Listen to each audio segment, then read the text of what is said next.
Мен Чүлөн болом, Кеминден, Кемин кичкемден айылдан болом. Раскрываем, поднимаем. Бул жерде корольдордой эле отурат экенсиң. Бутту бияка коюп монда. Эптеп эле окутуп, муш болуп эле акча алмай эмессиздер. Мындай сертификат сыяктуу бир нерселериңер барбы? Кимдерге алдыңар эле? Эмне болуп алдыңар? Сетевой маркетинг, ошо сетевой маркетинг. Бул жакта сетевой маркетинг. Жазыл деп акча берип жазыла коюп. Чармачылык көз караш болуш керек экен, өзүнчө, э? Карагылачы кандай түшүнөм мен. Бул жакта кызыккандар да болсо керек. Канча мындай вложение керек болот экен? Бир салон ачканга. Ассаламу алейкум достор. Мага күнүнө ондогон, жүздөгөн адамдар жардам сурап кайрылышат. Көпчүлүгүнө жардам берем, көбүнө жардам бере албай калам. Азыр өзүңүздөр көргөндөй интернет тармагында жардам сурагандар аябай көбөйүп кетти. Мына ушунун бардыгын ойлонуп отуруп, мен азыр Москвага келдим. Бул жака келгендин себеби Теле2 компаниясы менен келишим түздүк. Эмне болгон келишим? Эми жакшылап угуп туруңуздар. Москвада миллиондон ашуун кыргыз жашайт. Ар биринин колунда телефон бар. Кааласак, каалабасак дагы ай сайын единица салабыз. Сиз биздин сим-картаны колдонуу менен жардамга муктаж үй-бүлөлөргө жардам берип, Аллахтын ыраазычылыгын аласыз. Ал кандай болот? Бул номерге чалсаңыз, сизге акысыз сим-карта алып барып, регистрация кылып беребиз. Сизден эч нерсе кетпейт. Айына ар кандай абоненттик төлөмдөр дагы алынбайт. Азыр кандай иштеп аткан болсо, ошондой иштей берет. Болгону сиз биздин сим-картаны колдонушуңуз керек. Сиз салган единицанын 10% биздин фондко түшүп, кайрымдуулукка жумшалат. Эми элестетиңиз, Россиядагы кыргыздардын бардыгы биздин сим-картаны колдонсо, миңдеген кыргыздарга жардам бере алабыз. А эгерде сиз буга чейин Теле2 колдонсоңуз, ал жарабайт. Биздин гана сим-карта аркылуу сиз жардам бере аласыз. Сим-карта боюнча төмөндөгү номерлерге чалыңыз, биз жеткирип беребиз.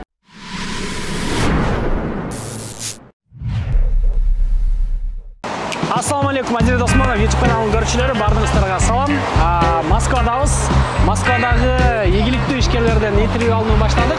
Кыздар кыйын кыргызым деп коет эмеспи? Мына ушул биздин Москва жергесинде ишкерлик кылып келе жаткан Бегимай Ногойбаева аттуу кыйын кызыбыз тууралуу алдыңкы мүнөттөрдө көрө аласыздар. Кандайсыз Бегимай? Саламатсызбы, жакшы. Бегимайды сулуулук салону иштетет бул жакта. Ушул жакта кыргыз кыздарын окутуп, жумуш менен камсыз кылат экен. Азыр бир аздан кийин салонуна кирип, ал жакта дагы кененирээк көрсөтөбүз. Москванын кайсы жеринде азыр? Метро Электрозаводская, от метро 2 минута. Метро бизде бул жакта да, жакын жакта жайгашкан. Ушул жерде турасыз азыр. Канча жыл болду сиз Москвада жүргөнүңүзгө? 12. 12 жыл болду, э? Москванын эмнеси жагат сизге? Москванын бардык нерсесине жагат, погодасынан башкасы болот, погодасы мрак. Москванын сүйүүсү менен погодасына ишенбей дейт го? Погодасына чындап эле ишенбеш керек. Чындап эле ишенбеш керек. Бир сааттын ичинде эле погода өзгөрөт экен да? Эртең менен күн жылуу болчу, азыр кайра уже. Анда азыр туугандар биз салонго кирели. Ал жакта салондун ичи кандай, негизи эле ишмердүүлүк кандай жүрөт, ошонун баардыгын көрсөтүп беребиз. Биз менен алыстабай туруңуздар. Достор, азыр бул City Beauty деген салон. Эмне болуп чечимденет? City Beauty эле болуп чечмеленет, анан просто бул жакта. Мен неме студия Бегимай деген сыяктуу окшойт атпаймынбы? Бул жака бизге орустар келет да. Школа Ногойбаева, бизде половинасы школа, половинасы салон. Биз жарым орустарды тейлейбиз. А жарым окутабыз кыргыздарды. Ошон үчүн школа Ногойбаева кыргыздарга, City Beauty салон орустарга. Түшүнүктүү. Так, бул жакта эмне бар эмес? Неме студия менен, салон менен таанышалы, э? Маникюр жасап атышат, мен түшүнгөнүм боюнча. Бул жакта маникюр, бул жакта педикюр. Обучение болот ушу жерде болот. Анан экинчи этажда да местебиз бар, ошол жакта дагы обучаем. Ал жакта только маникюр, а бул жакта маникюр, педикюр болот. Мондай немеге окуганга келген балдар жокпу деги? Бир бала ошо окуйм деп жүрт кыштан беричи. Маникюрду, э? Анан келе элек бирок окуйм деп ошо жазылып неме кылып жүрөт да. Муну билбейм, кандай жумуш болот. Азыр мына достор, бул жакта педикюрдун неме ушул жактан окутулат да, э? Ооба, педикюр ушул жерде болот. Бизде биздин школада негизи баардык условиянын баары түзүлгөн. Бул жакта, например, педикюр кылганда биз мокрая точка, ооба, суу ушу жерден эле чыгат. Эч кандай мокрая точкага чейин базып барып, тазиктап келип коюп кылышпайт. Бизде баардык удобстволор бар. Ушу жерден жүрүп, басып өчүрүп коет болду, эч нерсе кылбайт. А негизи условия деле көрсөтөсүңөр да, педикюрда, э? Ооба, бардыгын кылабыз. Мынакей достор, бул жерде корольдордой эле отурат экенсиң. Бутту бияка коюп коюп, мындай кылып элечи. Сонун экен, э? Канча болот я бир педикюр жасатканда? Эгерде салонго мастерлерге келип кылдырсаңар, где-то бир 2200-300 болот. А эгер ученицалардан келип кылдырсаңар, где-то 500 рубль болот. Достор, азыр мен маникюрдун курсуна жазылдым дегенде. Жазылган жокмун, азыр үйрөнүп көрөйүн деп атам. Менде шык барып жок. Негизи иштебейм мен. Же иштеп калса деле болобу. Иштеп калсаңыз. Айына канча тапсам болот мен маникюр? 150 миңден 200. Эми кийин аябай жакшы иштеп кетсеңер да, анан 60 миңден 200 миңге чейин ар кимдин өзүнүн шыгына жараша. Ошондой тапса болобу? Анда мен иштейм го дейм анда. Так. Лак бул кадимки эле кичинекей кезибизде баарыбыз эле лакты коюп неме ойноп көргөнбүз да. Кандай кылып коюш керек мына мисалы лакты алдым. Бул жакта аласыз. Материалдын баардыгын полностью кисточкадан алып салабыз. Неме кылып салыш керек? Биринчи слой всегда тонкий слой болот. Анан большой указательный, средний 3 колубуз болот. Мындай большой указательный, средний пальцем поднимаем. Анан кийин мизинец менен упор болуш керек мындай. Мен безиман пальцем длинный, ошондуктан мен мындай упор кылам. Анан биринчи кисточканы раскрываем мындай кылып. Анан поднимаем, заходим внутрь мындай кылып. Бериңиз анда. Мен мастер-класс көрсөтөйүн туугандар. Өзүм 28 жылдан бери маникюрчик болуп, не деп коет, маникюрщик деп коет мени. Ошондой болуп иштейм. Азыр мынакей туугандар, мен силерге көрсөтүп коеюн. Биринчи кисточкадан лактын баарын түшүрүп алабыз. Анан биринчи мондай кылып раскрываем, поднимаем. Раскрываем, поднимаем. Анан глубоко кирип, анан түшүп кетебиз туугандар. Биз менен чогуу, бирок биздин салондо Москвада. Келсеңер, Азирет өзү мастер-класс көргөзүп, окутуп үйрөтөт. Менин атыман келгендерге скидка кылып бересиңерби? Силердин атыңардан келгендерге скидка кылып беребиз. Негизи мондай окуунун баасы канча турат? Бизде азыр бизде базовый курс болуп эсептелинет. Бул базовый курска бизде ушул салонго иштей турганга, например, маникюр, педикюр курсуна керектүү нерсенин баардыгы кирет да. Бул жакта маникюр, педикюр, аппарат менен баардык түрү, комбинированный европейский мужской, дизайндардын 6-7 түрү кирет, лечениялар кирет, IBX, Vitagel дегендер, выравнивание, гель менен наращивание ногтей полностью кирет. Анан ошонун баардыгы биригип бизде скидка менен 6990 рубль. Анан сиздин атыңыздан келсе дагы скидка болот. Например, сизден келгендерге биз дагы ошол скидкадан тышкары минус где-то 4000 рубль скидка алып бере алабыз. Ошондо канча болуп калат? 12 миң болуп. 12 миң болуп калат, э? Мынакей туугандар, караңыздарчы кандай шедевр, кандай мастермин, а? Бегимай, өзүңүз тууралуу билели, каяктын кызы болосуз, үй бүлөңүз тууралуу, жалпы сиз тууралуу кыскача. Так, мен Чүйдөн болом, Кеминден, Кемин Кичкем деген айылдан болом. Бул жакта жүргөнүмө 12 жыл болду. Туугандарым атынем Кыргызстанда. Өзүм 6 бир туугандын эң улусу менмин. Бизде 3 кыз 3 эркек, алар Кыргызстанда. Анан эң кичүү братишкам 21 жашта, ал менен бул жакта да. Калгандардын баардыгы ошо Кыргызстанда, Кыргызстанда жашашат, Кыргызстанда иштешет. Алар уже семьялуу, үй бүлөсү бар, балдары бар, ошо Кыргызстанда жашашат алар.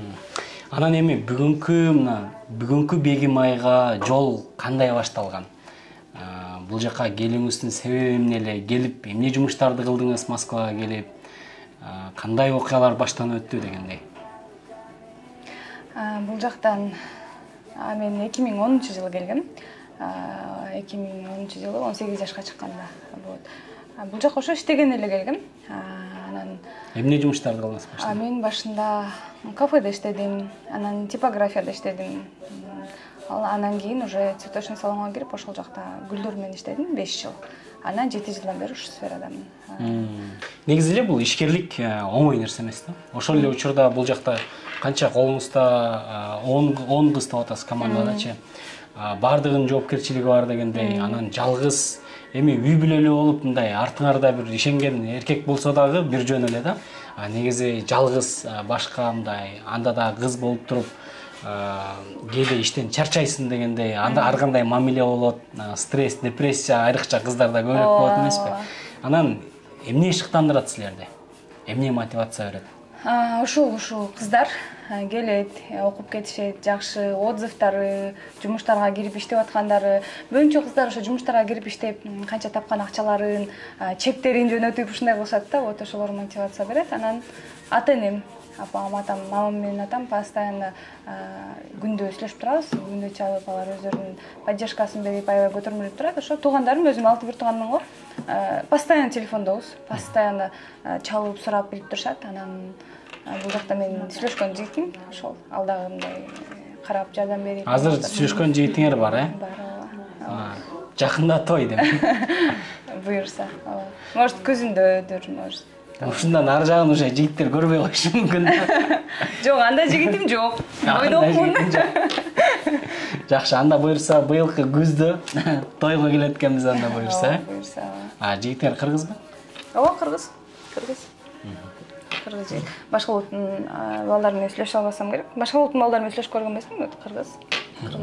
Бул жакка канча арендага алып туруп иштетесиңер да, бул жакты? Жерди арендага алганбыз, ошол бул жактан ушул жерди арендага. Монун ичиндеги оборудование, арткы беркилердин баардыгын өзүнөр сатып алып туруп койдуңар, Бир салон ачканга мындай бул жакта кызыккандар да болсо керек, канча мындай вложение керек болот экен? Бир салон ачканга бир эле сумма керек эмес, анын эми салондун площадине да жараша болот. Силердики канча площадь? 120 квадрат метр. 120 квадрат. Бизде баардык услугалар бар үчүн биздики салон өтө кымбат. Анан мындай деле өтө чоң деле ачып деле ар ким өзүнүн немесине карайт, бирок эми ар кандай ачса болот. Миллиондон ашат ар бир салон ачкан. Анан билбейм, биздики өтө чоң да, ошон үчүн биздики кымбатыраак болуп калган. Аренда кымбатпы силерде? Аренда, коммуналка баардыгы биригип айына где-то бир 300 миңге жетет, 280 болот. 300 миңге жетип калат, Бегмай, азыр Москвада салондорду ушул окутуу борборлорун ачып, окуткандар аябай көбөйүптүр да. Ар бир экинчи салондо эле окутат экен. Анан силердики кандай? Мындай биздин көрүүчүлөрдүн астында бул жоопкерчилик да, анан эптеп эле окутуп, муш болуп эле акча алмай эмес силердики, мындай сертификат сыяктуу бир нерселериңер барбы? Бул жакта чындыгында эле окуткан өтө чоң жоопкерчилик. Анан жөн эле мисалы эшиктен бирөөнүн акчасын алып эле келип эле окута бербейбиз. Бизде баардык документтердин баардыгы бар, юристтер менен полностью иштейбиз. Биздики бүт салондун ичи легально. Бизде сертификаттарыбыз да международный, печаттар менен полностью беребиз. Бизде, например, немелерибиз, дипломдорубуз, например, меники с правом преподавания. Я имею право преподавать Москванын ичинде да. Мен, например, сизге да бияка силерди окутуп, мен сизге ушундай мондай сертификат бергенге, международный печать менен я имею право Москванын ичинде. Баардык жерден. Анан кийин жөн эле акчасын алып эле сертификаты жок эле мындай эле окутуп койдук деген жок. Бизде обучениеден кийин трудоустройство бар. Обучениеден кийин эгер кыздар окууга келип үйрөнө албай калса, практика бекер келип окушуп, бекер жүрүшөт турушта. Канча пайыз эми силер бул жака келип, бир группада канча кыз болот? 6-7 кыз. 6-7 кыздын канчасы жумуш менен камсыз болот, мындай иштеп кеткендери? Эми бар бир адамдын өзүнөн эми ал нерсечи таланты болсо, шыктуу болсо, өзү иштеп кетет дегендей. Бизден окуп кеткен кыздардын 80% иштесе, 20% иштебей калат. Көбүнчө 20% кандай? Эми күйөөсү заставляйт этип келгендер, же мындай эле келип ушу тиги жумуштан чарчап эптеп эле келгендер, же болбосо бүгүн үйрөнүп алып, бүгүн бир жылдан кийин Кыргызстанга барып иштейм дегендер да бар да. Ошентип окугандар 20% алар иштебей жумушу калып кеткендер, а так 80% кыздар көбү иштешет. Алып атканда кандай мындай эч кандай критерий жок да, жашы курак боюнча мисалы 45 жаштан өткөндөрдү албайбыз. 18 жашка чейинкилерди албайбыз. Анан биз алып атканда да сурайбыз, көңүлү барбы, желаниясы барбы, чындыгында эле ушул кесипти окуп, үйрөнүп иштеп кете алабы, потому что бул жумуш аябай ювелирный иш, аябай тырмак десе эле тырмакты алып боеп койгон эмес да. Анан ошо мындай чыгармачылык көз караш болуш керек экен, өзүнчө, Карагылачы кандай түшүнөм мени. Азыр эми сизде бүт баары жакшы да. Туурабы? Салонуңарды ачкансыңар, мындай материалдык жактан өзүңөрдү муктаждыгыңарды камсыз кылдыңар дегендей. Жакшы мезгилде мен интервью алып атам да. Анан ар бир ийгиликтин артында бир кыйынчылык турат да. Анан кандай кыйынчылыктарды өткөрдүңөр баштан? Москвада өзү негизи мындай жашап кетиш кыйын дейт да. Көп адам жашап кете албайт экен бул жактачы. Тирилик кылып кете албайт экен. Анан ушул 35 миллион элдин арасынан сурулуп чыгуу өзүнчө бир мындай ийгилик десе болот да. Анан ошол ийгиликтин артында кыйынчылыктар, кандай кыйынчылыктар болду? Кыйынчылыктар көп эле болгон. Акчадан алдангам. Эми башында ушундай болот. Москвада көп эле ушул акчадан алдап турат экен. Жанагындай сетевой дегендерге акча салып, аяк акчамды короткум. Анан өзүм дагы мындай башка бирөөлөр менен ушундай бир нерсе ачам депчи башында. Опытым жоктун айынан тоже алдангам дагы. Ошо көбүнчө акчадан алданып каласың го. Кимдерге алдандыңар эле? Эмне болду? Сетевой маркетинг, ошо сетевой маркетинг. Бул жакта сетевой маркетинг. Жазыл деп акча берип жазыла коюп.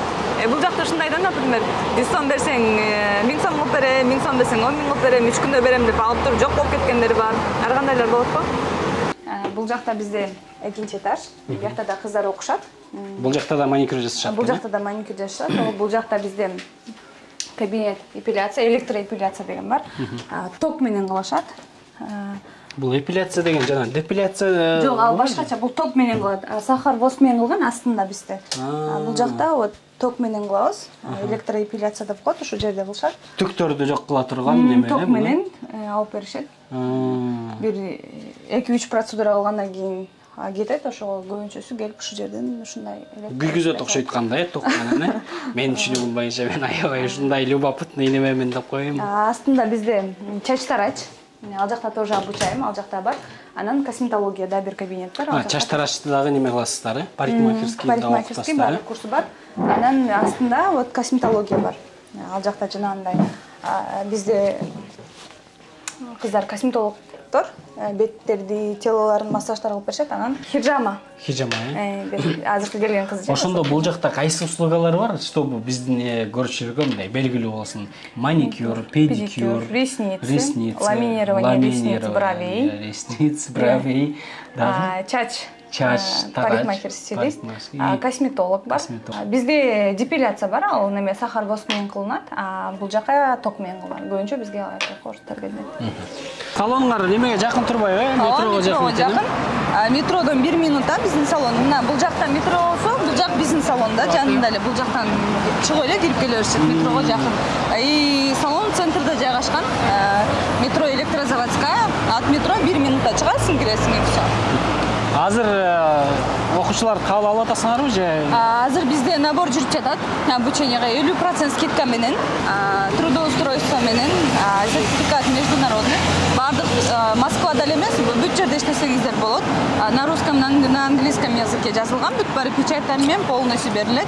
Бүткөндөн кийин силерди жумушка киришкенге жардам беребиз же өзүбүздүн салонго алып калабыз. Азыр скидка менен вот берсеңиздер болот. Бегмай, сизге чоң рахмат. Иштериңизге ийгилик каалайбыз. Ар дайым ушундай кыргыз кыздарына кесипти үйрөтүп, бир өнөрдү үйрөтүп атасыңар, жумуш менен камсыз кылып атасыңар. Бул да болсо Кыргызстанга болгондой салым десек болот да, мына ар бир экинчи адам эле кыла бербейт бул нерсеничи. Ошон үчүн дагы айтып атам, Кыргыздын кыздары кыйын Кыргыздын депчи. Ар дайым күчтүү болуңуз, ийгиликтерди каалайбыз. Биздин көрүүчүлөр менен эркин микрофон. Ошо бизге обучение чакырам барыңарды. Бизге келгиле, бизден окугула, бизде бардык условиялардын бардыгы бар. Бүт баарын окутуп, үйрөтүп, салонго чейин киргизип, барыңарды кетиребиз. Бизден окуп кеткен кыздарга практика бекер. Материалдардын, моделдердин бардыгын өзүбүз беребиз. Практиканы, например, 2 күн, 3 күн эмес, пока силердин колуңар үйрөнүп кетмейинче биздин салондо бекер. Ошондуктан барыңарды вот биздин салонго чакырабыз, келиңиздер. Бул жака Бегимайдын аккаунту менен номерлерин жазып коем. Кимге керек болсо, ошол жака чалып байланышып келсеңиздер болот. Любой момент чалып жазсаңар болот. Биздин Инстаграмдагы бар болот, Ошол жака Инстаграмга жазсаңар болот. И контакт телефон номери да болот. Ошол жака любой момент чалып, жазып жазыла берсеңиздер болот. Все, ийгилик сизге. Көрүшкөнчө.